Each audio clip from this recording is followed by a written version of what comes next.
Coming up, this channel doesn't generally talk about immigration, and the reason for that is that, in my opinion, it doesn't even feature in the top 100 priorities facing this country after 13 years of Tory dogma, mismanagement and corruption.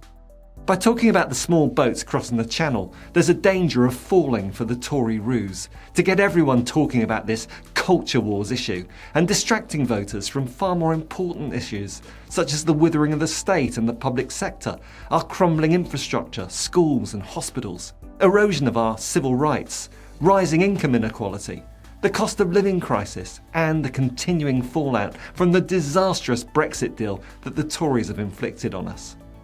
And it's Brexit itself that leading academics now agree is the primary cause of the rise in the number of small boats crossing the English Channel. Stay tuned. I'd really appreciate it if you'd hit the like button, subscribe, and above all, share a link to this video with your social media contacts. A report out this week from Durham University is absolutely damning of the Tories' Brexit agreement and drives a coach and horses through Rishi Sunak's pledge to stop the small boats. The report, entitled Sea Change on Border Control, a strategy for reducing small boat crossings in the English Channel, was published by Professor Tom Brooks at Durham University. He sets out evidence that the public has no confidence in the government to repair the UK's broken asylum system.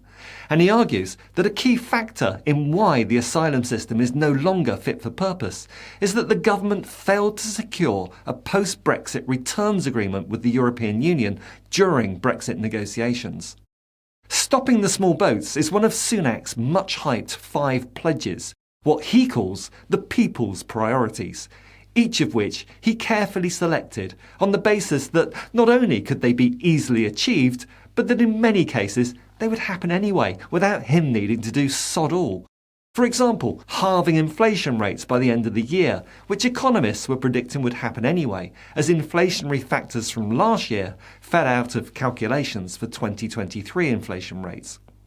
But Sunak's progress on all 5 pledges has been minimal, with figures showing Britain's economy is barely growing and that the overall NHS waiting list has hit a new record high despite his pledge to reduce it. Likewise, on his Stop the Small Boats pledge, new laws have been passed to ensure that, using the dialogue of Sunak's extreme right-wing government, if you come to this country illegally, you are detained and swiftly removed. Its Illegal Migration Act was passed just before Parliament went on summer recess after months of controversy. But officials are still working on when the legislation will actually come into force. And when I say Illegal Migration Act, you could be forgiven for thinking that it's the Migration Act itself that's illegal, but that's not quite what the Tories mean. Rather, they introduced this act to tackle what they call illegal migration. But are refugees migrating illegally? The Home Office confirms that more than 3/4 of asylum seekers have their claims for asylum, leave or humanitarian protection approved.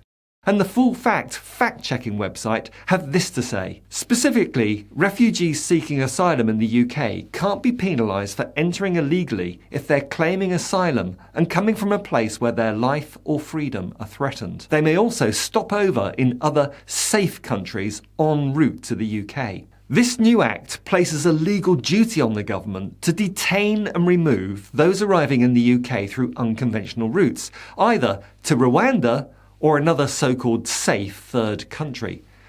But there are no similar return deals with any other countries, and the Rwanda plan itself was ruled unlawful by the Court of Appeal.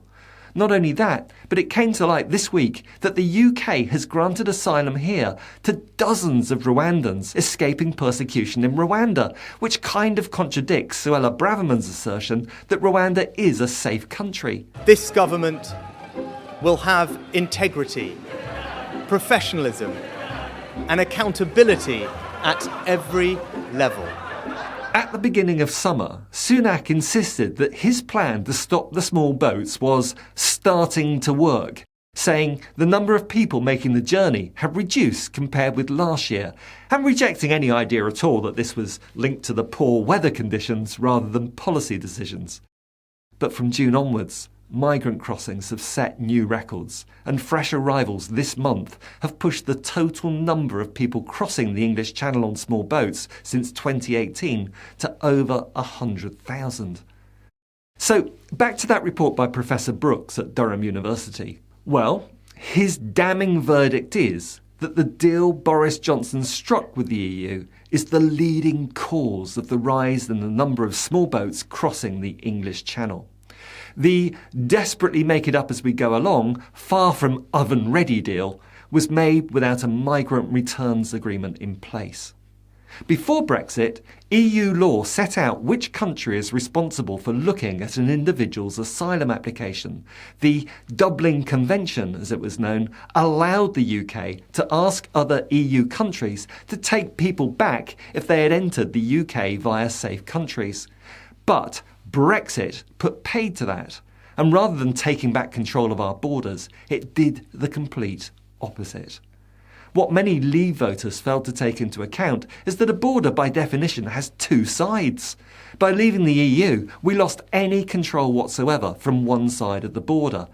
Or, to quote Professor Brooks, the government used to have a deal on returning migrants, but it ended with Brexit, and no alternative was agreed. This made it far more difficult to return any new arrivals, and numbers have skyrocketed after this deal stopped. Remember, Leave voters knew exactly what they were voting for. Now they say that Brexit hasn't happened yet, but migrant numbers, like every other measure I can think of, suggest very clearly that it has. The Durham University study found that up until 2018, before Brexit, there were no recorded small boat crossings, and levels of migration have remained steady for years.